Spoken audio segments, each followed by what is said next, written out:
என்ன மாடி அளந்துட்டு இருக்கீங்க? இந்த வீட்ல நடக்கிற விஷயங்கள்லாம் பார்த்தா டென்ஷனா இருக்கு. நம்ம வீட்ல என்ன நடந்தது? என்ன டென்ஷன்? நான் சக்தி மேட்டர் தான் சொல்றேன். அவன் சரியான மடையனா இருக்கான். அவனுக்கு எதுக்கு இந்த வெட்டி பந்த அது இதெல்லாம்?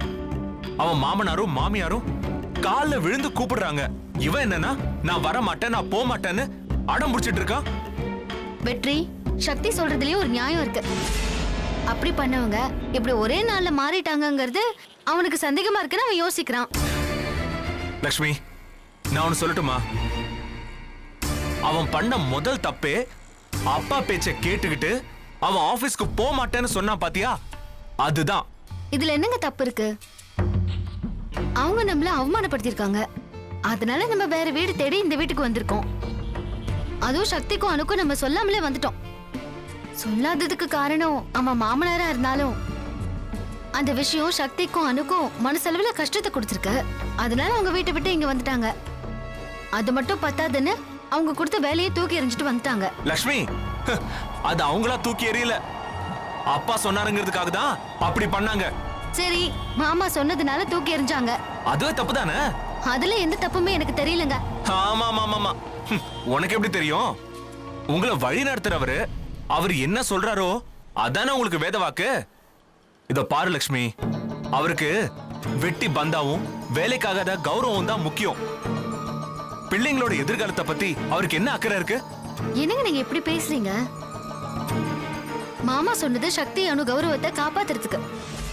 ஏன் லக்ஷ்மி, கௌரவமா வந்து சோறு போடும் இல்ல வாடகை கொடுக்குமா? அதெல்லாம் இருக்கிறவனுக்கு இருக்க வேண்டிய விஷயம். எதுவுமே இல்லாத நமக்கு இல்ல. அவர் தான் சொன்னாருன்னு பார்த்தா இவங்களும் அதை செஞ்சாங்களே, அதான் எனக்கு கஷ்டமா இருக்கு. அடுத்ததா சக்தி பண்ண ரெண்டாவது தப்பு, இப்போ அவங்க மாமனாரும் மாமியாரும் வந்து அவ்வளவு கெஞ்சியும் அவங்கள நம்பாதது. இது பாருங்க, அவங்க திடீர்னு மாறினது சக்தியால நம்ப முடியல. நம்பவே வேண்டாம் லக்ஷ்மி. அவங்க வந்து பேசினதே இவன் நினைக்கிற மாதிரி நடிப்பாவே இருந்துட்டு போட்டோம். அதுவும் இப்ப முக்கியம். முத தப்ப திருத்திக்க ஒரு வாய்ப்பு கிடைச்சிருக்கு. அத பயன்படுத்தி டப்புன்னு அவங்க கால்ல விழுந்து அவங்க கிட்ட ஒட்டிக்க வேண்டாம். அதை விட்டுட்டு இப்படி வெறப்பா நின்னு வெட்டி பந்த பண்ணுவானா? எனக்கு மட்டும் இப்படி ஒரு வாழ்க்கை கிடைச்சா நான் அட்டை மாதிரி ஒட்டிப்பேன்.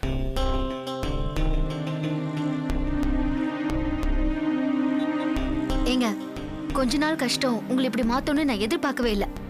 லக்ஷ்மி, சூழ்நிலைக்கு தன்னை மாத்திக்கிறவங்களாலதான் இங்க வாழவே முடியும். இது பாருங்க, அப்படின்னா நமக்குன்னு ஒரு சுயமரியாதையே இல்லாம போயிடும். நாமங்கிறதுக்கு அடையாளமே நம்ம குணமும் கொள்கையும் தான். அது இல்லைன்னு நாம இல்லைங்க. லக்ஷ்மி, இது என் ஊரு, என் மண்ணு. இதை விட்டு நான் வரமாட்டேன்னு வீராப்போட ரொம்ப பந்தாவா பேசினாரு எங்க அப்பா. எப்படி சென்னைக்கு வந்தாரு? ஏன் வந்தாரு? அது வேலைக்காவது வேற வழியை தேடுவோம் தானே. அப்ப வந்தவருக்கு இப்ப என்ன ஆச்சா சொல்லு.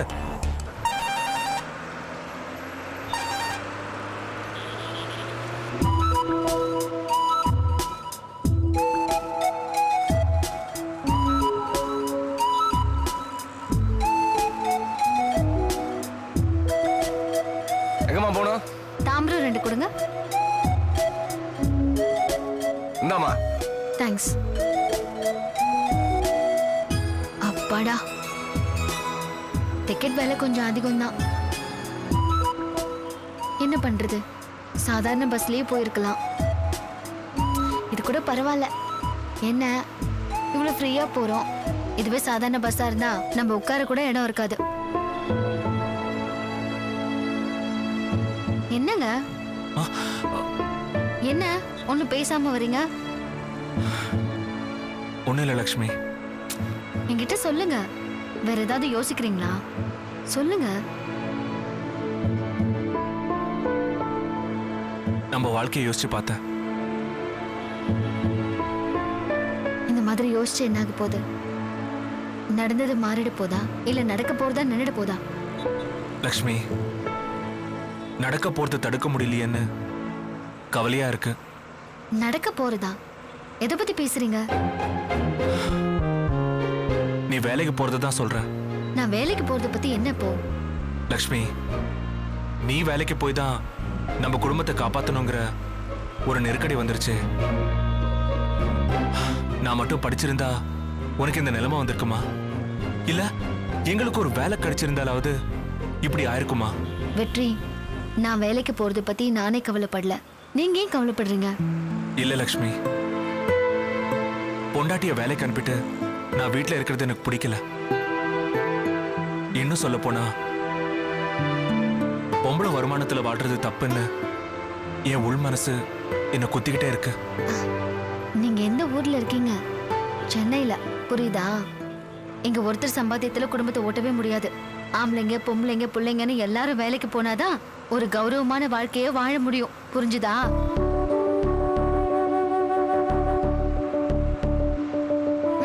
அங்க பாருங்க, இங்க பாருங்க. பாத்தீங்களா? தீ பிடிச்ச மாதிரி ரயில்லையும் பஸ்லயும் ஃபுட்போட் அடிச்சு மிஷின் மாதிரி ஓடுறாங்களே, இதெல்லாம் எதுக்கு நினைக்கிறீங்க? ஒரு கௌரவமான வாழ்க்கை வாழறதுக்கு தாங்க. ஊர்ல எந்த கவலையும் இல்லாம சந்தோஷமா இருந்தோம். ஆனா இங்க இப்படி ஆகும் நினைச்சு பார்க்கல. இது பாருங்க, நான் ஒரு கதை சொல்லவா? ஏங்க, வாழ்க்கைங்கிறது ஓடுற நதி மாதிரி. ஓடிக்கிட்டே இருந்தா அதுக்கு பேர் என்ன? நதி. ஓடாம ஒரே இடத்துல தேங்கி இருந்தா அதுக்கு பேரு குட்டை. அதான். நமக்கு இப்படி ஆயிடுச்சேன்னு நம்ம கவலைப்பட்டுக்கிட்டு அப்படியே ஊர்லயே உட்கார்ந்துட்டு இருந்தோம்னு வச்சுக்கோங்க, அப்புறம் நம்ம வாழ்க்கையும் குட்டை மாதிரி ஒரே இடத்துல தேங்கி இருக்கும். அப்படி தேங்கிடக்கூடாதுன்னு தான் கிடைக்கிற வழியில ஓடி நம்ம அடைய வேண்டிய இலக்கா அடையணும்னு சொல்றேன். புரியுதா? நம்ம குடும்பம் நடக்கணும். அது ஆம்பளையால நடக்குதா இல்ல பொம்பளையால நடக்குதான்லாம் பார்க்காதீங்க. குடும்பம் நடக்குதா அதை நினைச்சு சந்தோஷப்படுங்க. லக்ஷ்மி, உன்னால இது ஈஸியா எடுத்துக்க முடியுது, ஆனா என்னால முடியலையே. உனக்குன்னு எந்த ஆசையும் இல்லாம எப்படி இருக்க முடியுது? யார் சொன்னா எனக்கு ஆசை இல்லைன்னு? எனக்கு ஆசை இருக்கு. இருக்கா? தாம்பரம் இறங்குறவங்க என்னது? வாங்க. நம்ம இறங்குற இடம் வந்துருச்சு, வாங்க. Excuse me.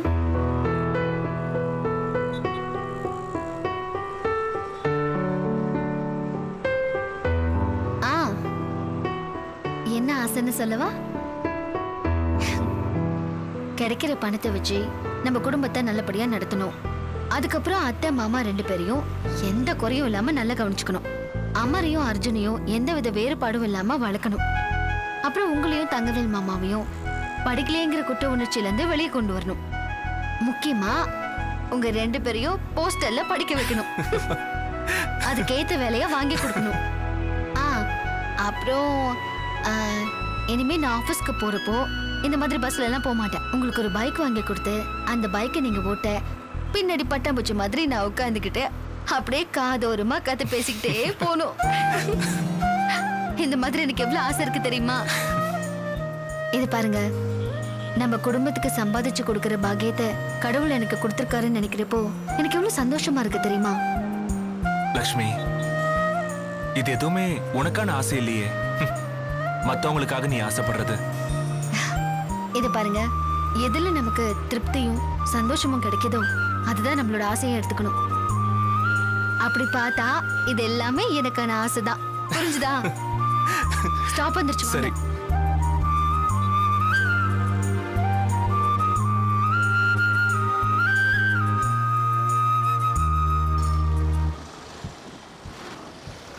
இப்போ அம்மாவுக்கு ரொம்ப உடம்பு முடியலையா அம்மா?